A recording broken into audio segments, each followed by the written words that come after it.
Luas TV, rutin walaupun sedikit. Bismillahirrahmanirrahim. Assalamualaikum warahmatullahi wabarakatuh. Alhamdulillah, wassalatu wassalamu ala rasulillah wa ala alihi wa sahbihi wa man walah. Amma ba'd, para pemirsa sekalian, dengan pertolongan Allah subhanahu wa ta'ala atas kehendaknya, alhamdulillah di kesempatan ini dapatlah kita bersua kembali dalam sesi acara kita yang mudah-mudahan menjadi pintu di antara pintu-pintu surga dan penutup dari pintu-pintu neraka insyaallah. Betapa tidak, kita akan membahas tentang iman. Iman adalah merupakan segalanya. Tanpa iman semuanya tidak akan berarti apa-apa. Nah, karena iman ini adalah sesuatu yang sangat berharga, maka perlulah kiranya kita memperdalam pengetahuan kita tentang iman itu sendiri. Alhamdulillah, baginda Rasulullah SAW telah menjelaskan kepada kita tentang apa itu iman. Ketika Jibril datang kepada beliau dan bertanya apa itu iman, maka beliau menjelaskan iman dengan rukun iman yang 6. Iman kepada Allah, iman kepada para malaikatnya, iman kepada kitab-kitabnya, iman kepada nabinya, iman kepada hari akhirat, iman kepada takdir yang baik maupun yang buruk. Nah, pengejawantahan iman itu sendiri perlu untuk kita ketahui bahwa dalam perspektif akidah Islam, iman itu adalah berarti semua kebaikan yang dituntunkan oleh syariat ini. Ya, baginda Rasulullah sallallahu alaihi wasallam bahkan mengibaratkan iman itu seperti pohon yang memiliki 70-an cabang. Kata beliau sallallahu alaihi wasallam sebagaimana diriwayatkan dari sahabat Abu Hurairah radhiyallahu anhu, Rasulullah sallallahu alaihi wasallam bersabda, "Al-imanu bid'un wa sab'una syu'bah," atau bid'un wa sittuna syu'bah. Iman itu ada 70-an cabangnya atau ada 60-an cabangnya. Afdaluha, dalam riwayat yang lain, a'laha kalimatu la ilaha illallah, yaitu qaulu la ilaha illallah, perkataan la ilaha illallah. Wa adnaha imatatul adza 'anit tariq, dan yang paling rendahnya adalah menghindarkan duri dari jalanan. Wal haya'u syu'batun minal iman, dan rasa malu itu adalah merupakan sebagian daripada iman. Para pemirsa yang dimuliakan oleh Allah Subhanahu wa taala, dari sini Masya Allah kita akan bisa mengambil pelajaran. Yang pertama, bahwa sebagaimana yang kita telah sebutkan tadi, bahwa iman itu adalah semua kebaikan. Semua kebaikan yang dipandang sebagai kebaikan di dalam syariat ini, di dalam agama ini adalah merupakan iman. Iya. Nah, iman itu memiliki apa yang disebut dengan aslul iman, yang merupakan pokoknya iman. Dan itulah yang merupakan iman kepada Allah Subhanahu wa ta'ala. Iman terhadap tauhid kepada Allah Subhanahu wa ta'ala yang dimanifestasikan dengan kalimat la ilaha illallah, ya, dan dimanifestasikan dengan kalimat la ilaha illallah.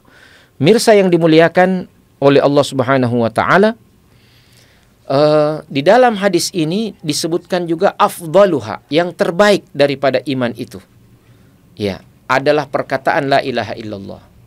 Kemudian disebutkan bahwa adnaha, yang paling ringan, yang paling bawah daripada cabang iman itu adalah ya satu perbuatan kesolehan, satu perbuatan yang baik, walaupun kelihatannya sangat sederhana, yaitu menghindarkan duri dari jalan. Subhanallah, ya. Kemudian ditegaskan wal haya'u syu'batun minal iman, dan rasa malu itu adalah sebagian daripada iman. Nah, kita dapat mengambil pelajaran bahwa jika demikian halnya, iman itu ada yang merupakan aslul iman, ya. Para ulama menjelaskan aslul iman yaitu bahwa kita percaya kepada Allah dengan semua hal yang berkonsekuensi daripada kepercayaan kita kepada Allah Subhanahu wa taala. Dan inilah yang merupakan garis demarkasi keimanan itu. Orang yang tidak melakukan atau mengimani, ya, tidak memiliki aslul iman ini, dia tidak bisa dikatakan sebagai seorang yang beriman. Ya, bismillah. Alhamdulillah. Para pemirsa yang berbahagia, setelah aslul iman ini, ada yang disebut dengan kamalul iman al-wajib, yaitu kesempurnaan iman yang merupakan kewajiban. Nah, apa perbedaannya dengan aslul iman? Aslul iman yaitu keyakinan kita tentang keesaan Allah Subhanahu wa taala. Ya. Yaitu keyakinan kita tentang kebenaran Al-Qur'an, kebenaran sunnah Rasulullah sallallahu alaihi wasallam, dan semua perkara-perkara pokok dalam rukun iman ini yang telah kita pahami dan apa yang menjadi konsekuensinya. Inilah yang disebut dengan aslul iman. Nah, kemudian ada kamalul iman, kesempurnaan iman yang wajib. Ya. Dia bukan aslul iman, tetapi kamalul iman, kesempurnaan iman. Tapi dia adalah merupakan kewajiban. Nah, contoh, di sini semua amalan-amalan yang wajib untuk kita kerjakan. Ya. Di antaranya ada perkara, ya, seperti yang baru lalu kita kerjakan adalah saum Ramadan. Saum Ramadan adalah merupakan kewajiban. Nah, orang yang tidak berpuasa, tidak melakukan saum, bagaimana? Kalau dia tidak melakukan saum Ramadan dengan keyakinan bahwa saum Ramadan bukan kewajiban, padahal dia sudah tetapkan dalam Al-Quran dan Sunnah, maka dia telah mengingkari aslul iman. Ya, dia telah mengingkari pokok keimanan. Kalau dia tidak mengerjakannya karena kelalaian, ya, terdorong oleh hawa nafsu, maka dia berdosa besar. Tidak sempurna imannya, tetapi tidak bisa langsung dikeluarkan dari garis demarkasi iman. Bukan orang beriman, dia kafir. Oh, belum tentu. Nah, kalau dia mengingkari kewajiban sesuatu yang sudah jelas kewajibannya, itu adalah mengimani sesuatu yang wajib, itu adalah aslul iman. Yang wajib diimani sebagai yang wajib, itu adalah aslul iman. Berarti tidak mengimani sesuatu yang wajib, padahal dia adalah suatu kewajiban, dia adalah keluar dari aslul iman. Tapi tidak mengerjakan suatu kewajiban, tetapi memiliki tetap keyakinan bahwa itu adalah kewajiban dan saya lalai, saya berdosa, saya bersalah, berarti dia mengurangi atau, ya, tidak melakukan kewajiban untuk kesempurnaan imannya. Tetapi dia tidak bisa langsung dikategorikan seorang yang kafir. Makanya di sini Al-Imam At-Tahawi rahimahullah dalam risalah akidahnya, Aqidah At-Tahawiyah, mengatakan nahnu la nukaffiru ahadan min ahlil qiblati man yartakibu dzamban ma lam yastahillahu. Kami atau kita Ahlus Sunnah tidak mengkafirkan seorang yang melakukan perbuatan dosa, yaitu melakukan satu perbuatan yang dilarang atau meninggalkan kewajiban, ya, selama dia tidak menghalalkan perbuatan itu. Nah, ini walaupun tidak secara mutlak, tetapi dia bil ghalib, ya. Orang-orang yang tidak mengerjakan satu kewajiban atau melakukan satu perbuatan yang dilarang, tapi dia tidak menghalalkan perbuatannya itu, dia tidak bisa langsung dikategorikan sebagai orang yang kafir atau keluar dari agama ini. Nah, ini kaidahnya, ya. Dia mengingkari sesuatu yang merupakan kewajiban walaupun dia merupakan bukan pokok keimanan, ya. Nah, ini harus dipahami oleh kita semua apa perbedaan antara aslul iman dan kamalul iman al-wajib.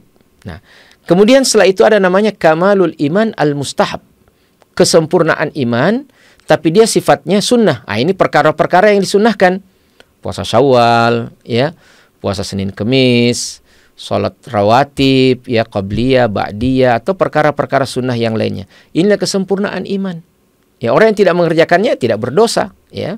Nah, yang berbahaya adalah mengingkari masyru'iyahnya. Ya, kalau dia mengingkari masyru'iyahnya dengan dalil mungkin ada yang bukan gairu muttafaq ala syar'iyatihi, tidak disepakati oleh para ulama tentang disyariatkannya suatu amalan sunnah, maka itu bukan merupakan satu masalah, ya.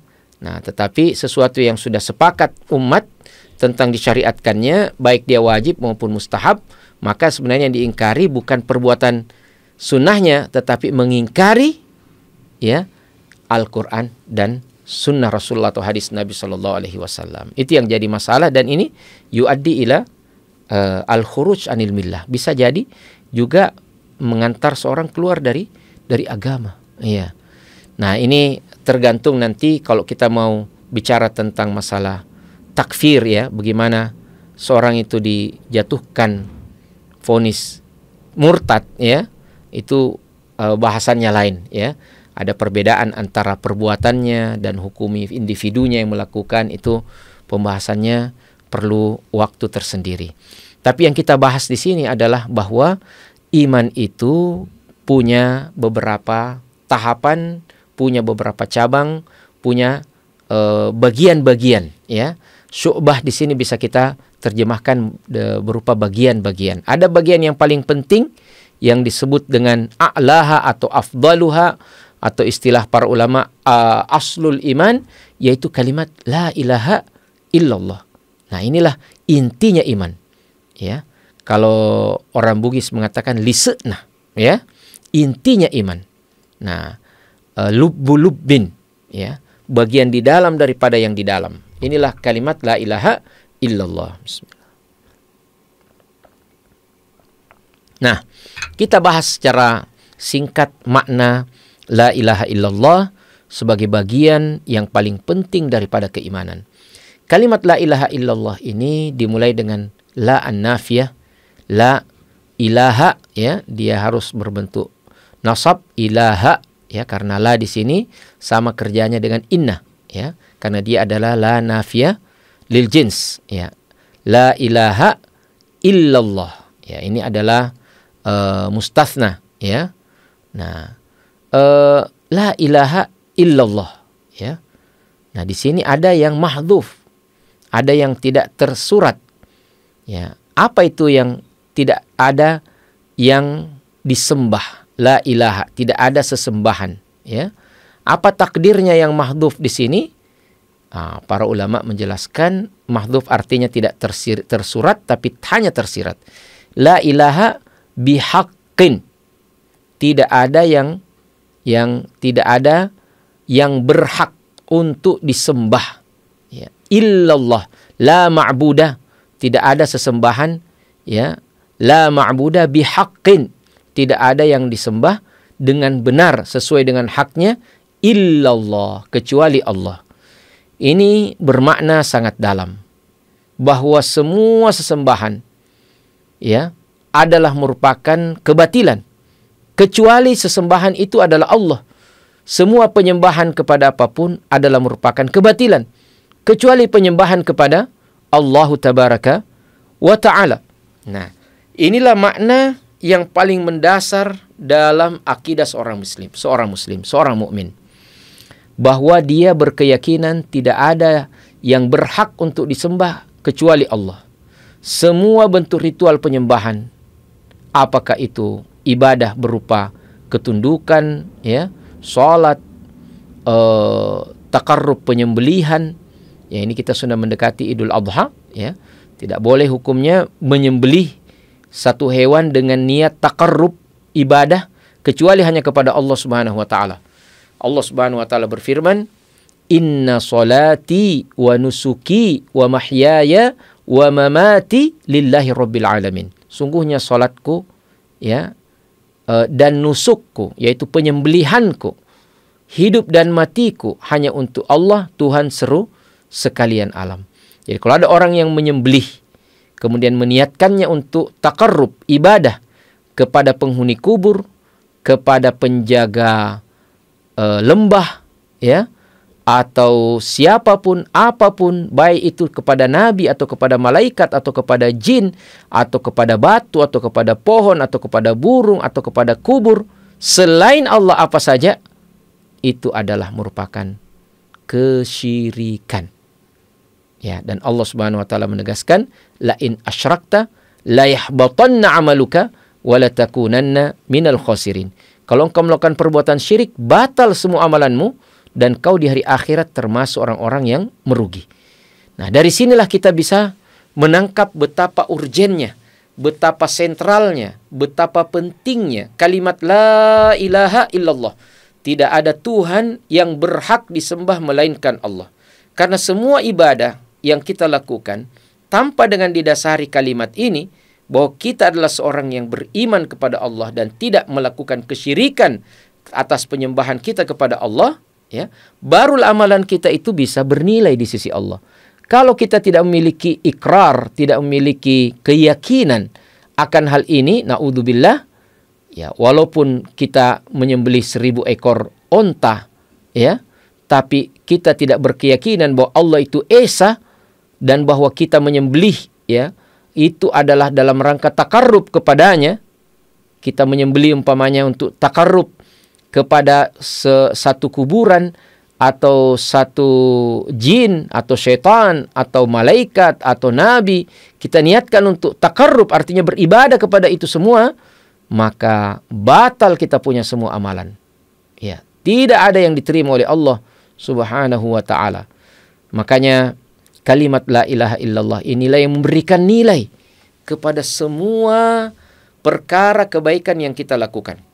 Olehnya itu, jamaah yang dimuliakan oleh Allah Subhanahu wa taala, dia dikatakan sebagai afdaluha, ya, a'laha, yang paling tinggi, yang paling utama daripada bagian-bagian keimanan itu. Bid'un, ya, wa sab'una syu'bah, bid'un wa sab'una syu'bah, au bid'un wa sittuna syu'bah.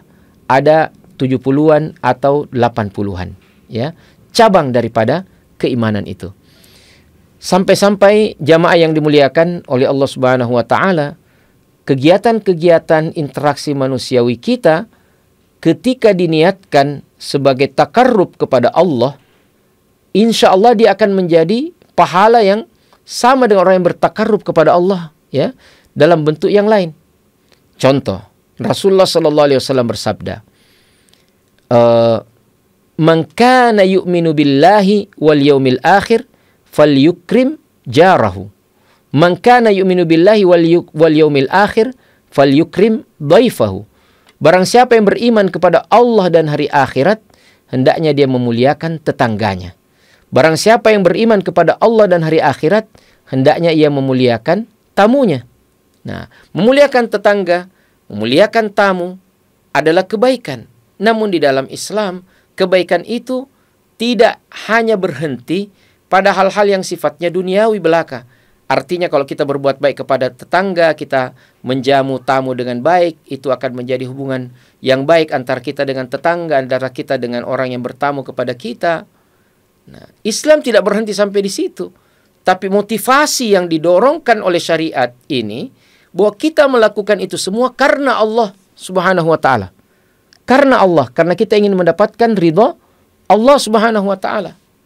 Nah, jamaah yang dimuliakan oleh Allah Subhanahu wa ta'ala, makanya Masya Allah, perkara-perkara keimanan ini adalah merupakan sesuatu yang sangat urgen dan harus kita pahami dengan baik.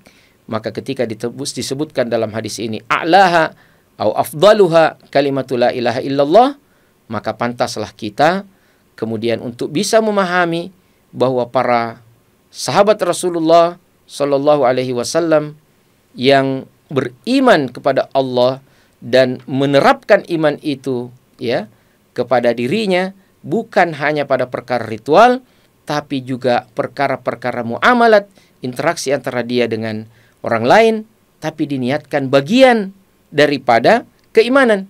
Ya, bahkan ada seorang sahabat yang mengatakan begini, ya, inni la ahtasibu naumati kama ahtasibu qaumati.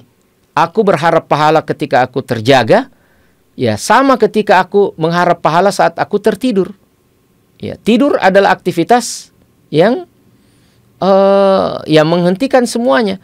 Tapi kalau kita sebelum tidur berniat bahwa kita tidur ini adalah dalam kerangka beribadah kepada Allah, dalam tanda kutip kita menyiapkan diri kita untuk bisa melakukan ritual-ritual ibadah dengan baik, dan bahwa kita tidur itu berarti kita menghindarkan diri dari perbuatan maksiat, karena setiap waktu yang diberikan oleh Allah itu adalah berpeluang untuk kita mengerjakan maksiat atau mengerjakan ketaatan. Maka kalau kita tidur, jangan dibiarkan tidur begitu saja. Kita niatkan tidur kita adalah bagian daripada upaya memalingkan diri kita dari perbuatan maksiat kepada Allah Subhanahu wa taala. Nah, inilah jamaah sekalian yang dimuliakan oleh Allah Subhanahu wa taala. Ya, kalimat la ilaha illallah adalah merupakan kalimat yang sangat agung, merupakan kalimat yang sangat istimewa, merupakan bagian yang terpenting daripada keimanan kita kepada Allah Subhanahu wa taala. Makanya dia perlu untuk dijaga, perlu untuk selalu kita ucapkan, perlu untuk selalu kita jelaskan, perlu untuk selalu kita pahami, kita pelajari dengan sebaik-baiknya kalimat la ilaha illallah. Makanya Allah Subhanahu wa taala berfirman dalam Al-Qur'an, "Fa'lam annahu la ilaha illallah wastaghfir li dzambik." Ya, ketahuilah bahwasanya tidak ada Tuhan yang berhak disembah melainkan Allah. Ya, melainkan Allah. Tidak ada Tuhan yang berhak disembah melainkan Allah. Ya. Nah, jamaah sekalian yang dimuliakan oleh Allah Subhanahu wa taala, kita bersyukur bahwa kita dikaruniakan oleh Allah Subhanahu wa taala kesempatan untuk beriman. Banyak sekali orang yang sudah diberikan juga kesempatan tapi tidak mengambil kesempatan itu, bahkan dia mengambil jalan kekufuran, mengingkari Allah Subhanahu wa taala, menjadikan syariat sebagai bahan olok-olokan, menjadikan agama sebagai permainan. Maka itu semua adalah pengaruh daripada syaitan yang senantiasa ingin melihat manusia tergelincir dalam kesalahan. Ya, sekali lagi kita pahami bahwa Allah Subhanahu wa taala yang merintahkan kita untuk mempelajari la ilaha illallah itu. Fa'lam annahu la ilaha illallah. Ketahuilah tentang la ilaha illallah. Maka kita mengatakan bahwa la ilaha illallah adalah berarti tidak ada Tuhan yang berhak disembah melainkan Allah.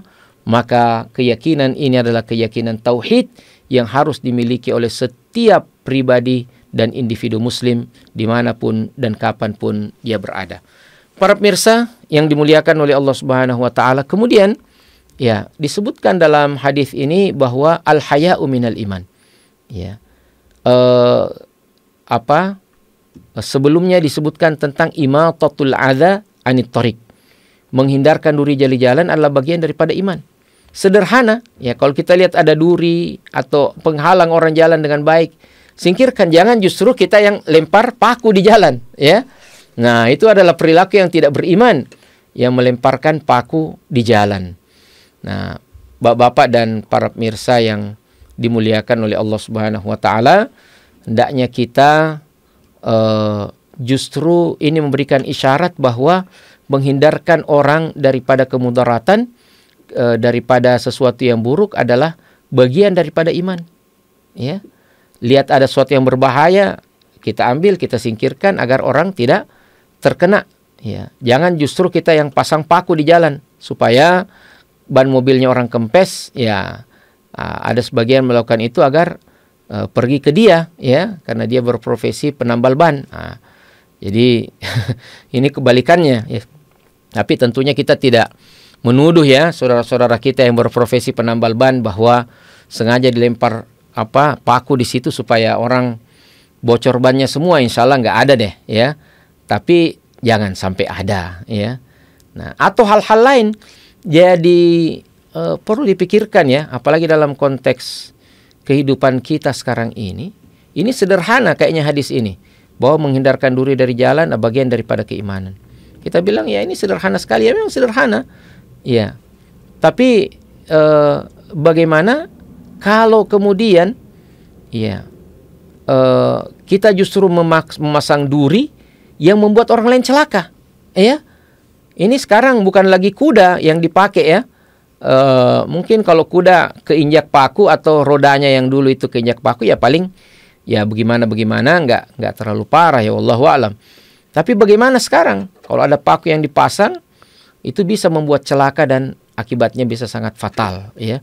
Jadi menghindarkan diri dari jalan, ya, terutama dalam konteks masa kita ini, masa kini adalah merupakan sesuatu yang sangat bermanfaat pada orang lain, dan itu adalah bagian daripada keimanan. Nah, disebutkan dalam Al-Quran juga tentang Allah Subhanahu wa Ta'ala tidak akan menyia-nyiakan iman kalian, ya. Allah Subhanahu wa Ta'ala mengatakan dalam konteks perubahan kiblat dahulu, seorang sahabat atau ada sahabat yang bertanya, bagaimana ya Rasulullah para sahabat yang sudah meninggal sebelum terjadinya perpindahan kiblat ke Masjidil Haram, ya.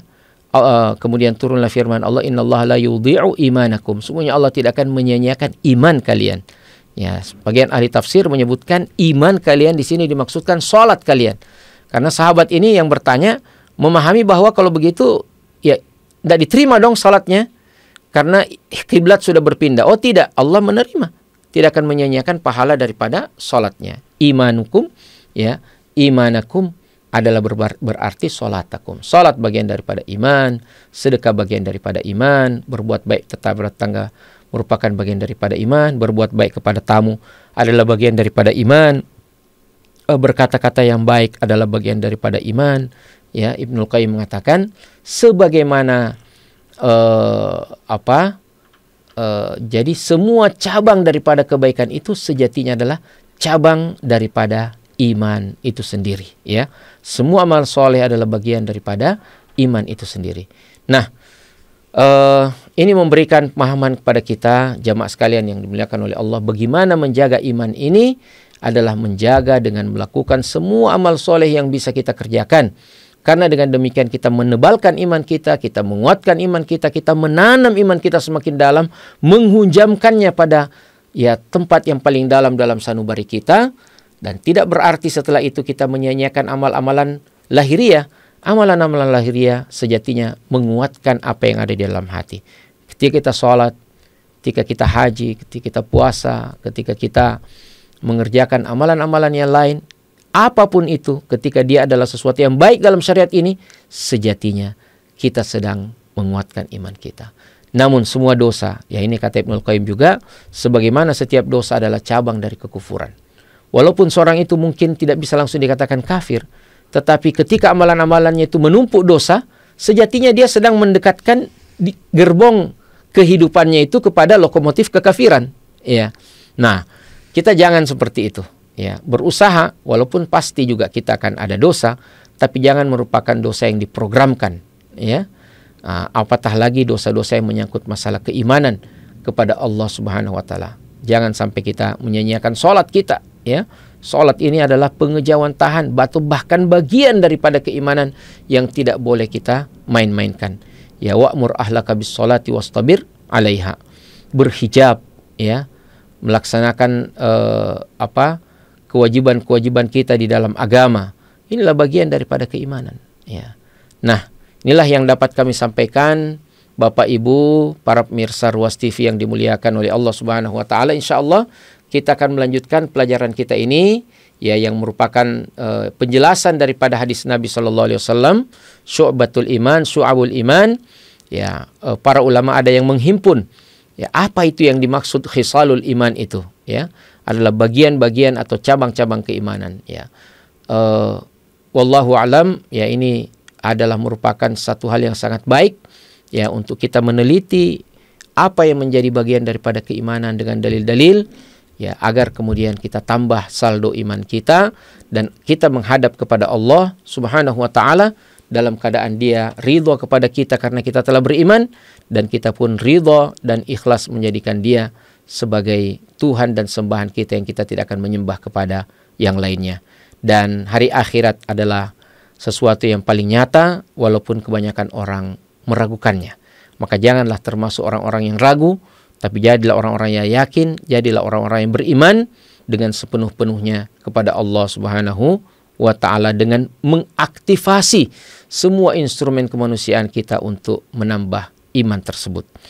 Hadanallahu wa iyyakum ajma'in. Selamat berjumpa lagi dalam kesempatan yang akan datang. Semoga Allah Subhanahu wa taala senantiasa menjaga kita, jaga anak-anak kita, para orang tua kita, ya, sahabat karib kerabat kita dan semua orang yang kita cintai. Dan dengan penjagaan Allah itu kita berharap kita semua dijaga di dunia, dijaga di akhirat, dan dikumpulkan di akhirat dalam keabadian dan nikmat yang tiada akan terputus. Subhanakallahumma wa bihamdik, asyhadu an la ilaha illa anta astaghfiruka wa atubu ilaik. Wassalamualaikum warahmatullahi wabarakatuh.